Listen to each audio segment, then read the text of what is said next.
Ini gizi Kesmas nggih, Bu nggih.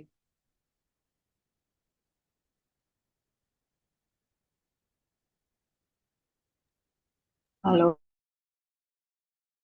Iya, beda. selamat. Iya, Bu, betul di Ini pertemuan 11. ke-12. Kebutuhan gizi sesuai jalur kehidupan untuk anak dan bayi dan balita. Iya, betul Ibu, bayi dan balita. Assalamualaikum warahmatullahi wabarakatuh. Selamat malam. Waalaikumsalam warahmatullahi Waalaikumsalam wabarakatuh. warahmatullahi wabarakatuh. Saya lanjutkan yang kalau kemarin berdasarkan gizi dalam siklus jalur kehidupan itu adalah kebutuhan untuk dan ibu menyusui yang mana kebutuhannya kalau dari tabel AKG ditambahkan berdasarkan usia kehamilan, berdasarkan misal trimester pertama, kedua, ketiga, lalu kemudian berdasarkan eh, menyusui 0 sampai 6 bulan, 12 bulan, dan di atas 12 bulan, sampai 24 bulan. Nah, kali ini kita lanjutkan.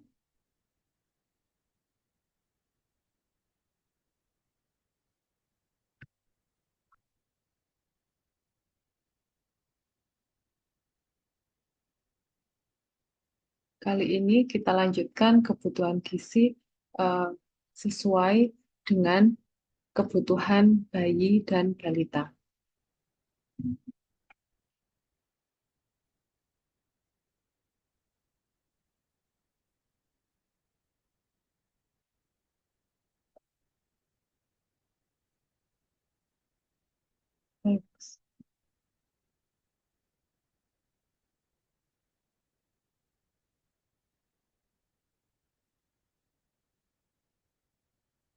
Yang pertama, kenapa penting dalam memberikan gizi yang tepat untuk anak usia 0 sampai 12 bulan.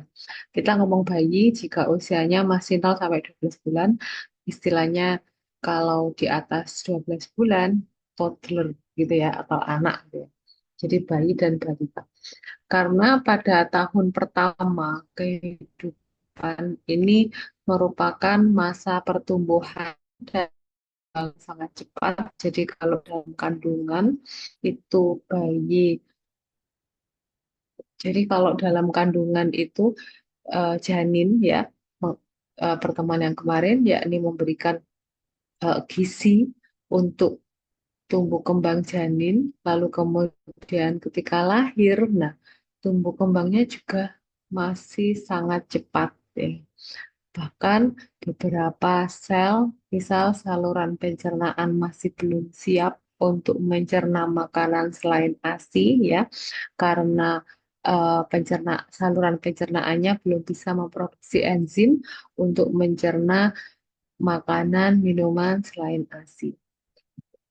Nah, jadi di situ masih butuh waktu untuk beradaptasi, untuk berdiferensiasi, untuk untuk bisa membuat atau memproduksi enzim-enzim sendiri dalam kan menerima substrat. Jadi enzim itu pasangannya dengan substrat. Jadi beda substrat akan diangkut atau diterima oleh beda enzim seperti itu ya, seperti kunci dan tempat kuncinya itu kan beda. Jadi kalau kunci A ditaruh di pintu yang wadahnya B tidak akan bisa masuk. Dan begitu juga enzim dan substrat itu seperti itu. Makanya ada kasus alergi itu karena dalam saluran pencernaannya bayi belum mengikat substrat seperti itu. Nah, ini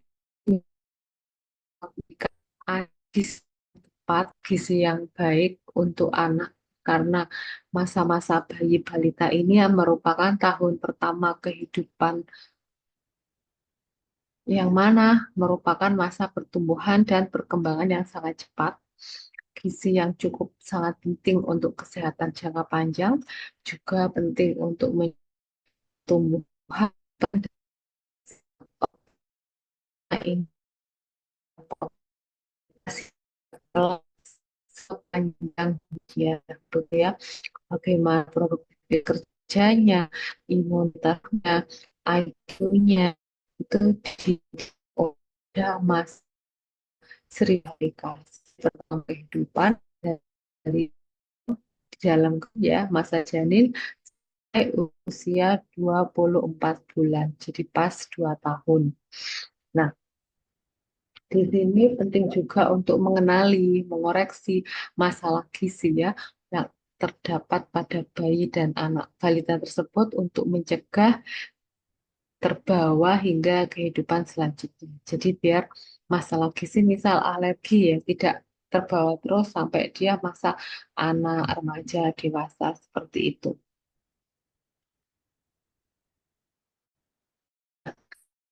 Nah, ini fase cepat tumbuh ya. Jadi pertumbuhannya kalau pakai kurva grafik seperti ini, meningkat terus ya. Bahkan meningkatnya hampir eh, sudutnya 45 derajat.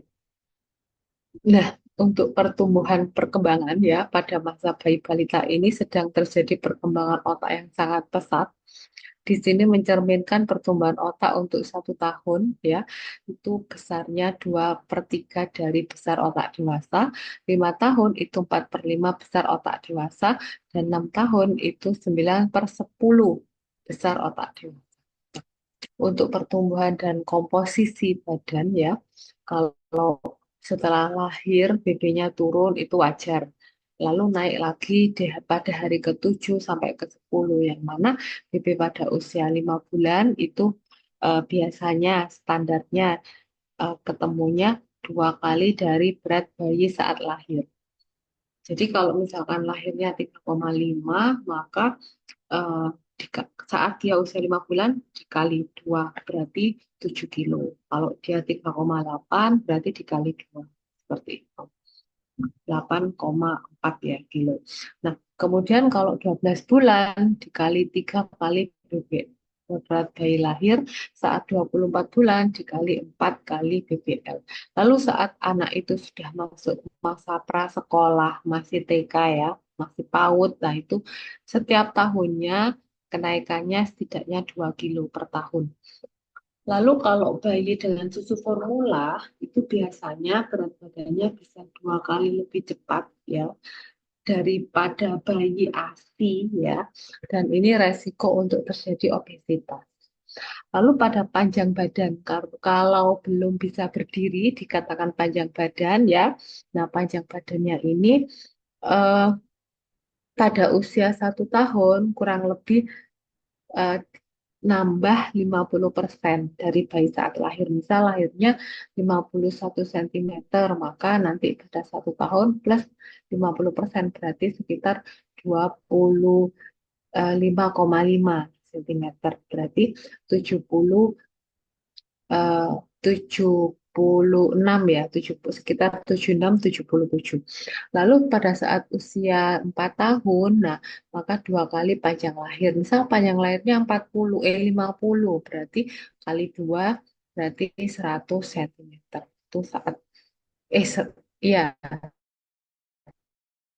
kali 2 50 berarti 100 cm.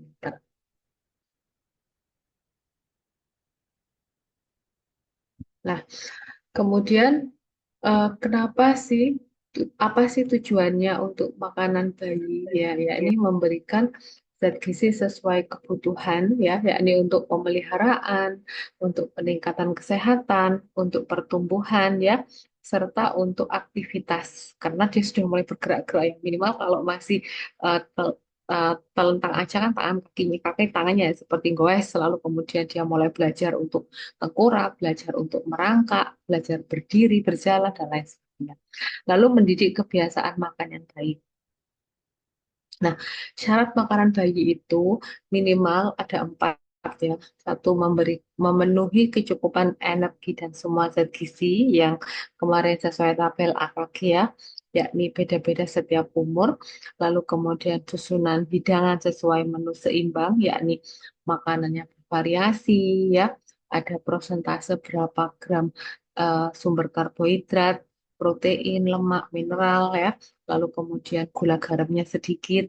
Lalu kemudian eh, bentuk dan porsi menyesuaikan daya terima, toleransi, dan keadaan Pak Ali bayi. Jadi nanti akan di slide berikutnya akan ada penjelasan kalau bayi masih usia 0 sampai 6 bulan, ASI saja. 6 sampai 8 bulan, teksturnya bagaimana, porsinya bagaimana, seperti itu. Jadi syarat makanan bayi untuk bentuk porsi itu menyesuaikan daya terima, toleransi, dan keadaan Pak Ali bayi. Lalu memperhatikan kebersihan ya, hygiene sanitasi personal maupun lingkungan. Nah, untuk kebutuhan gizi ya, yakni untuk kebutuhan energi pada bayi 2 bulan pertama kehidupan ya. Jadi saat dia lahir sampai usia 2 bulan itu kebutuhan energinya 120 kilokalori per kilogram berat badan pada 2 bulan pertama. Lalu 100, misal berat badannya 3,5 maka 3,5 dikali 120, kemudian 115 sampai 120 kilokalori per kilogram berat badan bayi pada 6 bulan pertama. Lalu kemudian 105 sampai 110 kalori per kilogram berat badan pada 6 bulan kedua, berarti mulai 6 sampai 12 bulan. Lalu kemudian untuk protein ya, itu 2,5 gram per kilogram berat badan bayi per hari. Lalu kemudian untuk lemak 15 sampai 20% dari energi total. Untuk karbohidratnya eh, 60 sampai 70% energi eh, berasal dari laktos, yakni ASI ya, ASI susu itu kan proteinnya namanya laktosa. Nah, laktosa ini juga masuk kategori karbohidrat. Jadi dia eh, karbohidrat ikatan sederhana atau kategori monosakarida. Nah, faktor yang menentukan kebutuhan zat gizi ya, yakni untuk memelihara dan mempertahankan jaringan tubuh, yakni sel rusak itu butuh gizi, terutama protein ya, untuk pemeliharaan dan mempertahankan jaringan tubuh. Apa kolagen itu kan eh, buat protein ya, kolagen itu protein untuk badan matriks sel ya. Lalu kemudian pembentukan jaringan baru untuk tumbuh kembang itu juga butuh. Lalu variasi individual ya. Karena kan beda bayi, beda individu, beda kebutuhan. Karena kan ada bayi yang sejak lahir sudah gede. Karena secara genetik ya, bapaknya, kakeknya itu juga gede-gede ya, jadi lebih besar. Ada yang bayi memang bawaannya kecil ya, karena memang secara herediter itu orang tuanya atau kakek neneknya kecil. Lalu berdasarkan aktivitas tubuh, semakin aktif maka semakin tinggi energi yang dibutuhkan, semakin banyak energi yang dibutuhkan. Nah, bayi itu sudah bisa lo kena defisiensi zat besi, misal anemia, defisiensi zinc, defisiensi yodium ya. Kalau defisiensi yodium itu biasanya menentukan, sorry ini apa salah ketik, menentukan produksi tiroid anak. Bisa resiko kretinisme ya. Ini biasanya kelainan sejak lahir ya. Jadi memang dari dalam kandungan sehingga harus terpenuhi saat kehamilan ya. Lalu kemudian zinc ini proses biologis yang mana resiko mempengaruhi perkembangan otak ya. Lalu tiamin yakni eh, untuk fungsi otak seperti itu. Jadi seperti itu ya. Untuk kebutuhan energi ya digunakan untuk metabolisme basal sekian ya, hampir 50%. Lalu kemudian untuk beraktivitas sedikit ya, karena memang masih usia 0 sampai 2 bulan. Lalu untuk kondisi thermal stress ya, sekian ya, sekitar 30-an persen. Lalu untuk pertumbuhan sekitar 50%. Seperti itu. Jadi untuk yang banyak untuk metabolisme basal. Lalu kemudian untuk bayi nambah usia 3 sampai 4 bulan ya, itu sama kebutuhan basalnya paling besar. Lalu aktivitasnya lebih banyak ya. Lalu untuk pertumbuhannya lebih sedikit dari usia 0 sampai 2 bulan berikutnya. Sebelumnya. Lalu saat bayi itu usia 5 sampai 12 bulan ya, ini metabolisme basalnya masih sama seperti sebelumnya, aktivitasnya lebih nambah, lalu growth atau pertumbuhannya juga lebih sedikit ya.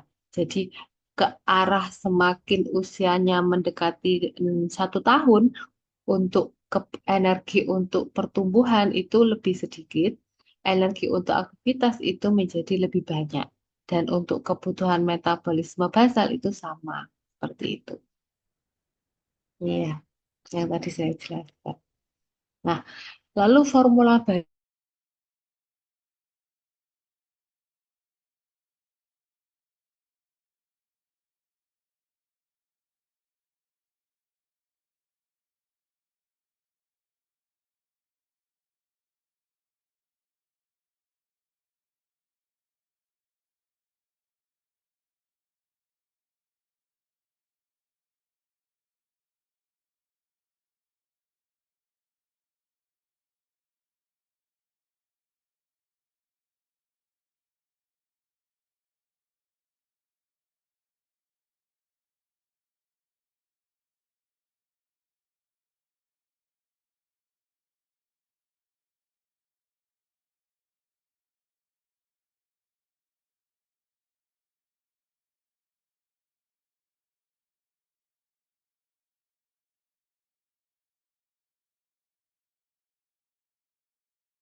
Ya, maaf, saya tidak tahu kalau ternyata saya terlempar keluar. Baik, kita lanjutkan kembali. Si- it- eh, Sambungan WiFi saya tiba-tiba putus. Mungkin karena cuaca ya, di sini sejak subuh hujan terus di tempat saya, daerah pantai. Iya, Bu. Iya.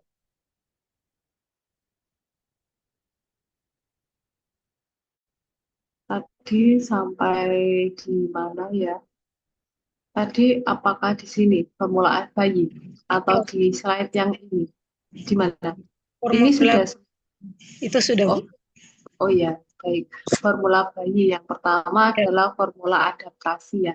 Jadi kalau ibunya tidak bisa memberikan ASI karena mungkin harus konsumsi antibiotik eh, pasca bedah, mungkin ada masalah ya, atau kanker dan lain sebagainya sehingga tidak bisa memberikan ASI, maka bayinya terpaksa, mungkin donor ASI juga belum ketemu atau belum bisa, jadi terpaksa bayi diberikan formula adaptasi yang mana formula adaptasi ini disesuaikan dengan kebutuhan bayi baru lahir dan susunan formula adaptasi ini eh, mendekati susunan ASI. Lalu formula awal lengkap yakni susunan zat gizinya lengkap. Pemberian dapat dimulai setelah bayi dilahirkan. Nah, formula bayi yakni yang kedua formula tindak ini diberikan pada bayi usia lebih dari 6 bulan. Ini biasanya formulasinya mengandung protein yang lebih tinggi ya dan kadar beberapa mineral juga lebih tinggi. Nah, makanya salah satu masalah bayi sukor itu kan masalah pencernaan ya. Kalau nggak diare, mohon maaf mencret atau konstipasi ya, dia sulit untuk madegelen bahasanya, dia sulit untuk pup ya, karena mineralnya sulfur itu lebih tinggi daripada ASI, seperti itu. Atau kalau mencret berarti proteinnya tidak bisa ditoleransi oleh saluran pencernaannya bayi, yakni mungkin tidak memiliki atau belum bisa memproduksi enzim untuk mengikat protein dari susu formula tersebut, seperti itu.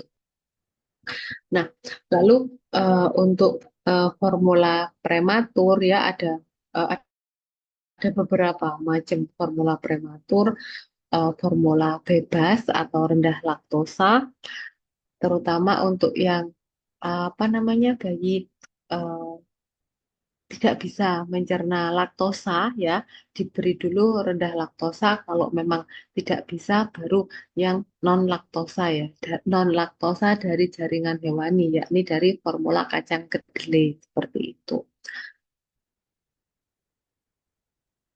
Eh, ini pemberiannya ya, jadi biasanya pakai cangkir atau sendok ya, pakai cup feeder. Lalu dilihat apakah ada refleks hisap atau tidak, bisa menelan atau tidak, seperti itu. Kalau eh, tidak bisa menelan, tidak ada refleks hisap, itu apa namanya, dia bisa kita kasih cangkir atau cup feeder atau susunya disendokkan, jadi tidak dimasukkan botol dot. Memang agak mempersulit kita yang memberi makanan tersebut ya. Lalu, ini cara pemberiannya. Eh, Lalu kemudian untuk bayi usia 0 sampai 3 bulan itu biasanya mereka baru bisa menelan ya, diberi berupa cairan seperti ASI atau susu formula infant ya dengan FE. Lalu usia 4 sampai 7 bulan sudah bisa duduk ya dengan bantuan, tapi itu bisa menggerakkan lidah ke atas ke bawah. Nah, ini bisa menelan makanan semi padat, membuka mulut saat melihat makanan dan minum bisa menggunakan gelas dengan bantuan. Ini bisa diberi makanan semi solid dan cair. Lalu untuk usia 8 sampai 11 bulan ini mulai menggunakan sendok sendiri ya. Mulai mengunyah, punya beberapa gigi, mungkin muncul 2, 4, atau 6, bisa memegang makanan sendiri, jadi lebih ke finger ya, finger food. Lalu diberi makanan modifikasi seperti makanan lembek. apa itu? Untuk pola pemberian makanan bayi ya untuk umur 0 sampai 6 bulan itu ASI saja ya, jenis makanannya. Lalu untuk usia mulai 6 sampai 7 bulan itu bisa ASI plus MPASI. MPASI-nya bisa buah, bisa makanan lumat, bisa telur. Untuk 8 sampai 9 bulan sampai 9 sampai 12 bulan itu sudah bisa eh, semua, yakni ASI plus MPASI buah, makanan lumat, makanan lembek, dan telur. Seperti itu. Makanan lunak ya atau makanan lumat itu semua makanan yang termasuk yang disajikan dalam bentuk halus ya dan diberikan pada bayi yang pertama kali. Misal bubur, susu, sari buah seperti itu. Atau kalau apa namanya makanan lembek ini makanan peralihan dari makanan lunak ke makanan biasa seperti nasi tim. Jadi lebih ke arah agak ada padatannya seperti itu. Lalu untuk hitung berat badan balita, yakni umurnya dia berapa bulan ya, itu dibagi 2 ditambah 4. Umumnya seperti itu. Nah, untuk BP pakai tahun, misal eh, umurnya dalam tahun ya, itu dikali 2 ditambah 8. Jadi misal 2 tahun ya, dikali 2 berarti 4. 4 tambah 8 berarti 12. Nah, berarti harusnya berat badannya sekitar 12 kilo. Seperti itu. Kalau eh, bulan berarti 20. Misal kalau apa namanya eh, 24 2 tahun berarti 24 bulan ya. 24 bulan dibagi 2 tambah 4 6. 24 bulan dibagi 6. Nah, ASI. ASI usia yang tadi ya pertama makanan bayi untuk usia 0 sampai 6 bulan itu ASI saja. Ini direkomendasikan untuk semua bayi 0 sampai 6 bulan pertama kehidupannya. Apa keuntungannya? Ada 2. Kalau kita ngasih ASI saja, yakni untuk bayi, ada keuntungan juga untuk ibu. Dari aspek gizi yang pertama, keuntungan aspek gizi itu ada manfaat kolostrum, yakni mengandung zat kekebalan, yakni imunoglobulin A untuk melindungi bayi dari berbagai penyakit infeksi. Jadi ASI ibu itu mengandung zat imunoglobulin ya, yang mana jumlah kolostrum yang diproduksi tergantung hisapan bayi hari-hari pertama kelahiran, karena kan lambungnya masih kecil. Jadi masih sedikit kebutuhannya. Kolostrum ini mengandung protein, vitamin A tinggi, karbohidrat dan lemak rendah yang sesuai dengan kebutuhan bayi. Vitamin A ini salah satu bahan dasar membentuk zat imunitas tubuh ya atau membantu dalam proses kekebalan tubuh. Lalu kolostrum ini juga bermanfaat untuk membantu mengeluarkan mekonium atau kotoran bayi yang pertama berwarna hitam kehijauan. Jadi kalau bayi baru lahir biasanya nya itu masih hitam gitu ya. Itu namanya mekonium. Lalu manfaat kedua yakni manfaat berikutnya yakni dari segi komposisi ASI. ASI ini mudah dicerna. Kenapa? Karena mengandung zat gizi yang sesuai dengan dan enzim-enzimnya cocok untuk mencerna. Masih enzimnya masih sangat sedikit ya, bahkan tidak ada ya kecuali untuk ASI, untuk mencerna ASI. Lalu mengandung zat gizi berkualitas tinggi ya untuk perkembangan yang mana perbandingannya proteinnya tinggi ya, lebih besar perbandingan W dan KCI sesuai untuk bayi yakni 65 banding 35, lebih mudah diserap ya.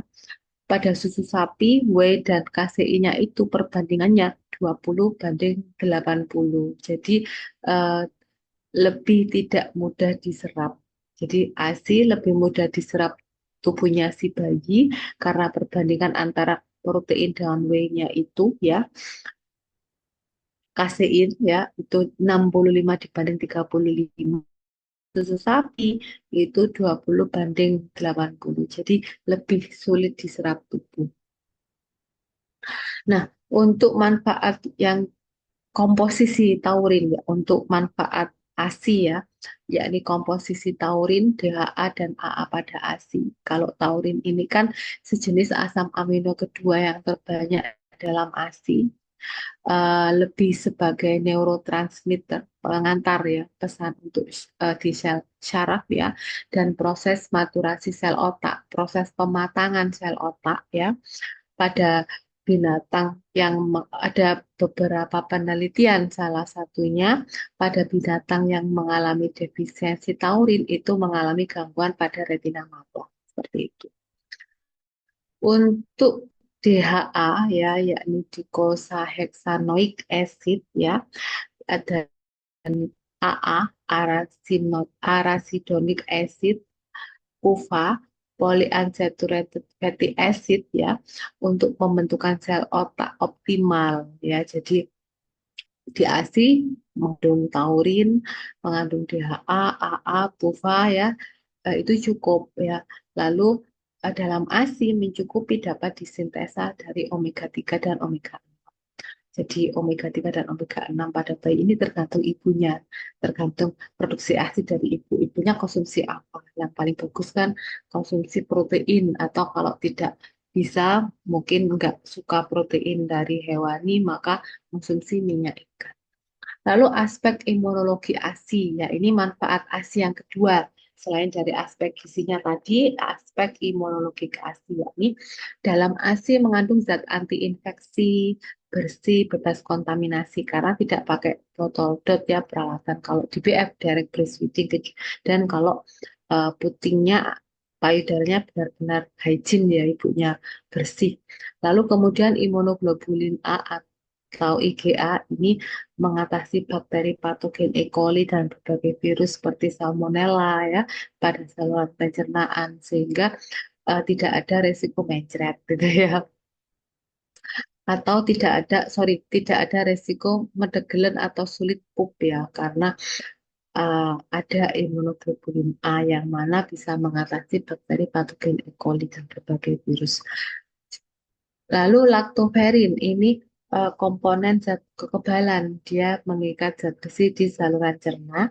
Lalu ada lisosim, yakni enzim yang mengatasi bakteri dan virus ya, jumlah dalam ASI bisa 300 kali lebih ya daripada eh, pengganti ASI.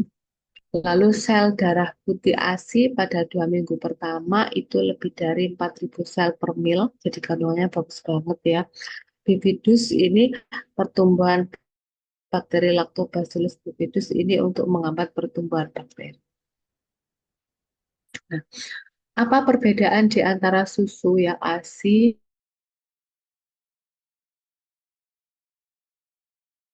air kambing? Nah, untuk air susu kambing itu lemak paling banyak ya. Lalu untuk air susu sapi protein paling banyak. Lalu untuk laktos itu paling banyak di air laktosa. Protein, karbohidrat yang paling mudah diserap oleh tubuh. Nah, ini perbedaan kualitas ASI versus susu sapi. Ya, kalau ASI itu mengandung protein antiinfeksi, KCI-nya 35%. Kalau ASI air susu sapi itu mengandung protein, tapi belum tentu proteinnya itu tinggi antiinfeksinya. KCI-nya 80%. ASI proteinnya dalam bentuk yang mudah dicerna karena bentuk laktos ya. Tadi saya bilang ikatan monos ini eh, karbohidrat ikatan sederhana ya. Jadi langsung bisa diserap tubuh atau dicerna tubuh. Nah, kalau untuk air susu sapi itu proteinnya dalam bentuk yang sulit dicerna. ASI vitamin B-nya lebih sedikit, tapi kalau air susu sapi lebih banyak. Vitamin C ASI lebih banyak, tapi untuk susu sapi lebih sedikit.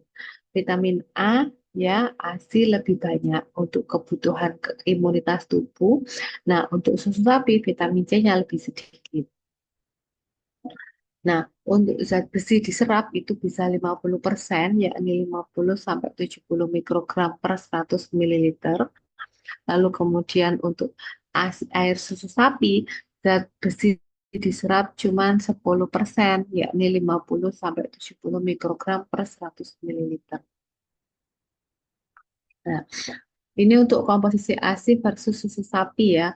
Untuk kolostrum ya paling tinggi daripada ASI transisi ASIMA itu susu sapi. Lalu kemudian untuk lemaknya ya paling rendah. Untuk laktosanya eh, lebih rendah dari ASI transisi tapi dan dari ASI matur, tapi eh, tidak lebih rendah dari susu sapi. Untuk kalorinya 57, untuk natriumnya 48, untuk kaliumnya 74, kalsiumnya 13, fosfor 14. Jadi memang dari segi mineral eh, kalah dari susu sapi. Tapi kan bayi 0 sampai 6 bulan masih belum butuh mineral terlalu banyak ya. Dia masih butuh untuk energi, kekebalan tubuh. Nah, lalu kemudian ASI di tahun kedua, ya, persen kebutuhan per hari yang dipenuhi oleh 500 mililiter ASI ya. Jadi itu mengandung energi 31%, protein 38%, vitamin A 45%, vitamin C 95%. Nah, mengapa baru MPASI saat sudah 6 bulan? Kenapa MPASI-nya setelah 6 bulan? Karena untuk memberikan perlindungan ekstra dan besar ya dari berbagai penyakit ya. Karena pada sistem imun bayi kurang dari 6 bulan itu belum sempurna. Jadi mending nanti untuk menghindari adanya eh, kontaminasi atau infeksi. Lalu hasil riset ya, itu bayi yang mendapatkan MPASI sebelum berumur 6 bulan itu lebih sering, lebih banyak terserang diare, sembelit, batuk pilek, panas dibanding bayi yang hanya diberi ASI. Sistem pencernaannya sudah relatif sempurna dan siap menerima MPASI kalau sudah 6 bulan. Karena beberapa enzim pemecah protein seperti asam lambung, HCl ya, enzim pepsin, lipase, amilase, dan lain sebagainya itu baru akan diproduksi sempurna pada saat bayi berumur 6 bulan. Lalu mengurangi resiko terkena alergi pada makanan saat bayi berumur kurang dari 6 bulan. Kenapa? Karena sebelum 6 bulan, sel di sekitar usus itu belum siap untuk kandungan dari makanan. Sehingga makanan yang masuk itu dapat beresiko menyebabkan reaksi imun dan terjadi alergi. Dianggap benda asing ya, tidak satu tidak ada enzim untuk mengikat ya, dua dianggap benda asing. Jadinya muncul reaksi alergi. Lalu menunda pemberian MPASI hingga 6 bulan itu bisa melindungi bayi dari obesitas di kemudian hari. Kenapa? Karena proses pemecahan sari makanan yang belum sempurna itu bisa menyebabkan kelainan metabolisme ya, atau shock metabolisme. Untuk susu formula pada bayi yaitu merupakan formula tindak lanjut, yakni diberikan pada bayi usia lebih dari 6 bulan, mengandung protein yang lebih tinggi, dan kadar beberapa mineral juga lebih tinggi. Untuk formula diet ya, itu formula prematur. Biasanya karena kondisi fisiologis ibu belum keluar ASI ya, maka diberi susu formula yang sesuai dengan enzim aktif pada kecuali kalau ibunya mau donor ASI. Jadi kan daftar ya. Jadi nanti jadi punya ibu susu gitu ya, punya saudara sepersusuan gitu. Lalu formula bebas atau rendah laktos, formula dengan asam lemak ya, formula kacang kedelai. Tadi ini ya, cara pemberian susu bisa menggunakan cangkir atau sendok. Ini tujuannya untuk mengurangi refleks menghisap ya dan menambah refleks menelan biar tidak ngisep gitu ya, biar bisa menelan. Nah,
Baik, saya mohon maaf, saya tidak sadar kalau terlempar keluar lagi.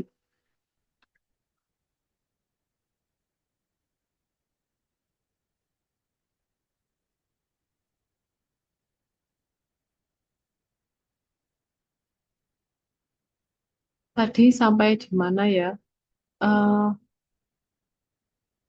saya jelasin ternyata sudah keluar. Ini apakah sudah ini tanda bayi siap diberi makanan? Saya tidak tahu tadi saya terlempar sejak materi yang mana. Saya masih terus menjelaskan.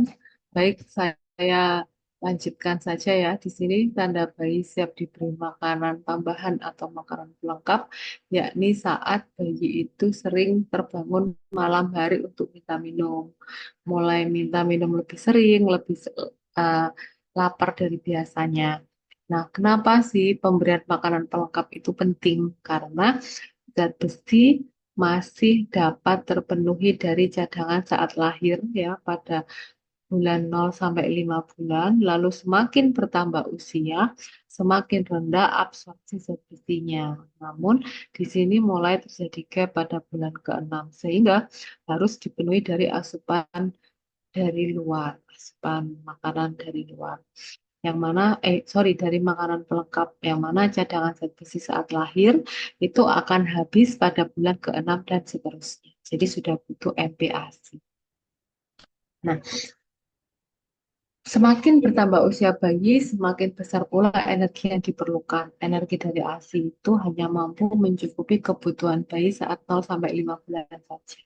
Jadi selanjutnya perlu penambahan energi makanan dari MPASI. Seperti itu. Jadi harus di ini energi gap ya. Jadi semakin ke usia 12 sampai 23 minggu ya, itu energi gapnya semakin tinggi. Ini energi dari ASI ya, breast milk ya. Jadi dari 0 sampai 2 minggu, naik di minggu ketiga sampai kelima, lalu mulai turun pada bulan, keliru, bulan, bulan 6 sampai 8 bulan, 9, 11 bulan, 12 gitu. Jadi semakin ke mau hmm, 2 tahun itu semakin sedikit energinya. Tinggal dikit ya. Iya, saya sok. Nah, makanan pelengkap tujuan penting bagiannya ada di sok. Untuk makanan pelengkap ini tujuannya melengkapi zat gizi yang kurang terdapat pada ASI ya, untuk mengembangkan kemampuan bayi untuk bisa menerima berbagai macam makanan, berbagai rasa, tekstur ya, mengembangkan kemampuan bayi dalam mengunyah, menelan ya, adaptasi terhadap makanan yang berenergi tinggi. Cara pemberian MPASI bagaimana?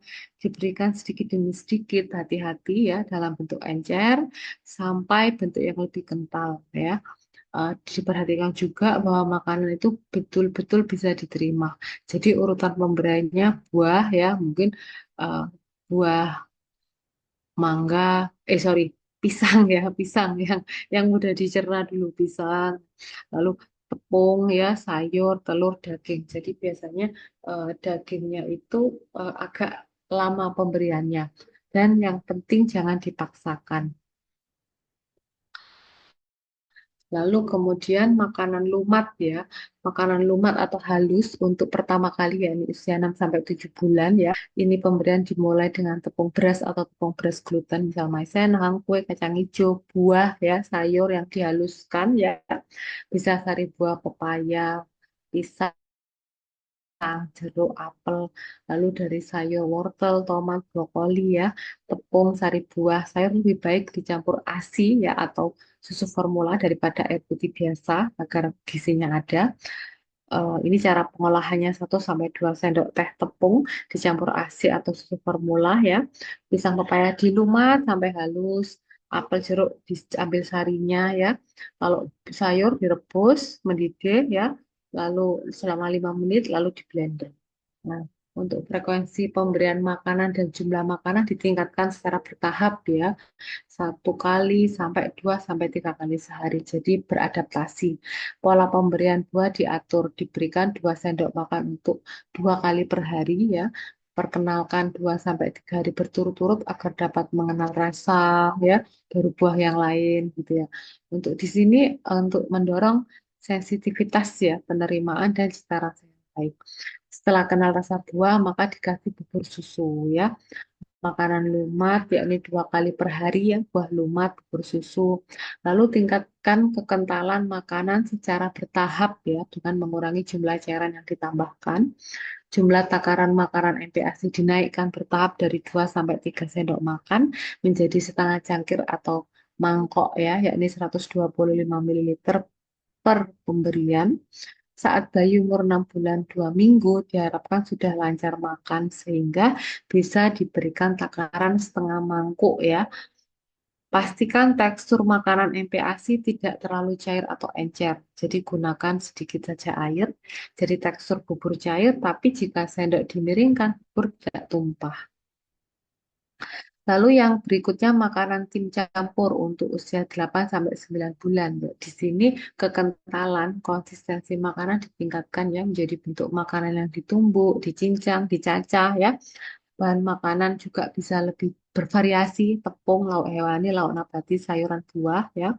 Mulai dikenalkan finger food, kemudian pegangi bahan makanan untuk tidak tersedak ya, melatih pertumbuhan gigi geligi ya, seperti biskuit, bengkoang, apel, meningkatkan nilai gizi ya, dapat ditambah santan, minyak ya, agar rasanya lebih gurih ya, meningkatkan penyerapan vitamin A ya, minyak itu atau santan, lemak ya, dan gizi lain yang larut lemak. Sebaiknya gula dan garam tidak diberikan dulu sebelum usia 1 tahun. Nah, kenapa? Menjaga agar ginjalnya bagus ya, tidak memiliki tekanan berlebihan pada ginjal bayi. Nah, takarannya kalau untuk 6 bulan minimal 6 sendok, untuk 7 bulan minimal 7 sendok, 8 bulan minimal 8 sendok makan ya, 9 bulan minimal 9 sendok makan, mulai diperkenalkan makanan selingan seperti bubur kacang hijau, puding ya, puding susu, buah, biskuit. Nah, lalu makanan lembek untuk usia 9 sampai 12 bulan ya, tekstur MPS-nya dinaikkan jadi makanan lembek, misal bubur tanpa disaring, makanan dicincang halus atau irisan makanan lunak ya, yang penting lunak. Lalu frekuensi MPASI makanan utama yakni diberikan 3 sampai 4 kali sehari ya, snacknya 1 sampai 2 kali sehari. Jumlah takaran MPASI-nya dinaikkan juga menjadi setengah cangkir per mangkok ya. Umur 10 bulan itu waktu kritis bayi. Jadi diharapkan sudah bisa memakan tekstur makanan MPASI semi padat atau lumpy ya, solid food ya, sehingga mulai dikenalkan makanan lembek tanpa disaring di umur 9 bulan. Jika terlambat menaikkan tekstur makanan, maka anak akan semakin sulit memakan makanan yang lebih padat di sini. Makanya dikatakan 10 waktu kritis. 10 bulan ya. Nah, umur 12 bulan, sendi rahang bayi telah stabil, mampu melakukan gerakan rotasi, sehingga sudah bisa lebih canggih dalam mengunyah tekstur makanan MPASI kasar. Jadi dia siap memakan makanan meja sesuai yang dimakan oleh keluarga. Jadi makanannya dicincang kasar, diiris, atau bisa dipegang tangan.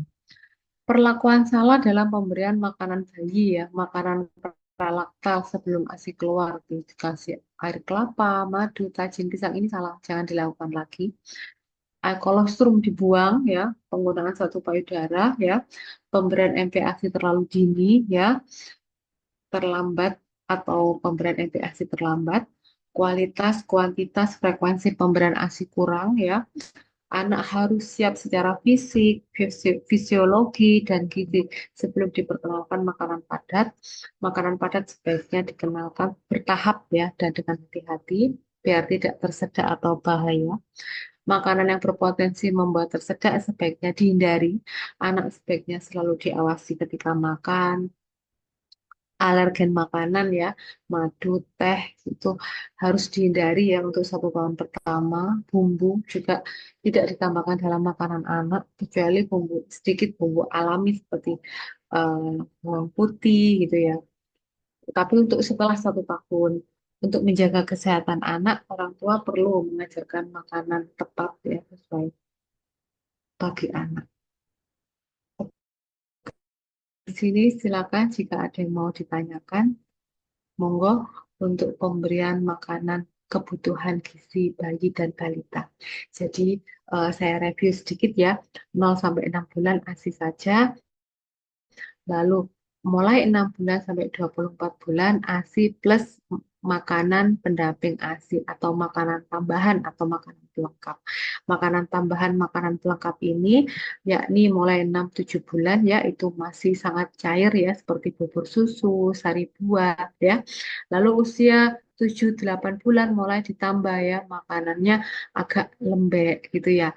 Kekentalannya lebih kental gitu enggak hanya cair gitu ya.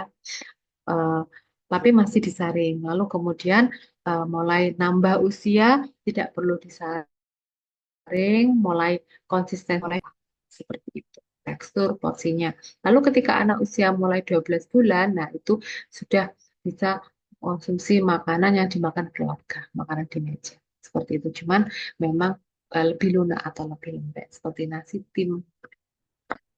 Itu baik. Jika tidak ada yang ingin ditanyakan, saya akhiri sampai di sini. Terima kasih banyak. Mohon maaf tadi terlempar keluar beberapa kali karena masalah teknis ya. Masalah sinyal WiFi. Saya di posisi daerah laut ya, PLTU. Sehingga Ibu, mau eh, agak izin, susah. izin bertanya mengenai jadwal untuk besok Ibu. Ada jadwal kosong di pagi hari atau di Boleh. jam 10 atau mau dimajukan? Kalau besok panjenengan ada jam kosong dan menghubungi saya pas saya bisa ngisi, maka akan saya isi. Oh, Seperti iya. itu. Iya. Jadi Ibu lebih cepat Oke. di jam pagi atau di siangnya? Mungkin sebenarnya karena saya kan masih cuti ya. Iya. Kalau saya nggak bisa itu biasanya satu crash sama jadwal ngajar prodi yang lain kayak prodi gizi misal atau saya eh, repot sama 2 bayi saya bocil-bocil saya itu jadi kalau pas besok ada misal ada dosen pending nggak jadi saya dihubungi pas saya nggak repot dengan bayi saya dan nggak ada kelas crash maka saya bisa mau ngisi seperti itu tapi kalau saya nggak respon atau nggak ada jawaban berarti saya sedang di kelas lain atau sibuk dengan bayi-bayi saya seperti itu. Ya, baik. Berarti saya follow up by WA aja gitu. Oke, Ya, oke baik. Bu. Terima kasih, Bu. Kalau sami-sami, kalau misal teman-teman yang lain ada yang bisa, ada yang enggak, mungkin yang enggak bisa karena kan di sini kelas ahli jenjang ya RPA, jadi banyak yang sudah bekerja. Enggak apa-apa, nanti bisa direkam, jadi yang kerja bisa mendengarkan dari rekamannya seperti itu. Ya, sudah direkam. Baik, terima kasih Bu Sakina. Eh, saya mohon maaf banyak kesalahan kekurangan saya. Mungkin menjelaskannya masih kurang ya, karena terburu-buru bayi saya sudah minta ASI. Jadi saya akhiri sampai di sini. Terima kasih banyak. Wassalamualaikum warahmatullahi wabarakatuh. Waalaikumsalam Waalaikumsalam warahmatullahi Ibu, warahmatullahi terima wabarakatuh. kasih Bu Terima kasih, Nana. Bu. Mohon maaf kelas malam. Pasti panjenengan semua sudah capek seharian kerja. Nggak Saya apa-apa Bu. izin, Aman Bu. Iya Bu, aman. saya izin undur diri. Oke.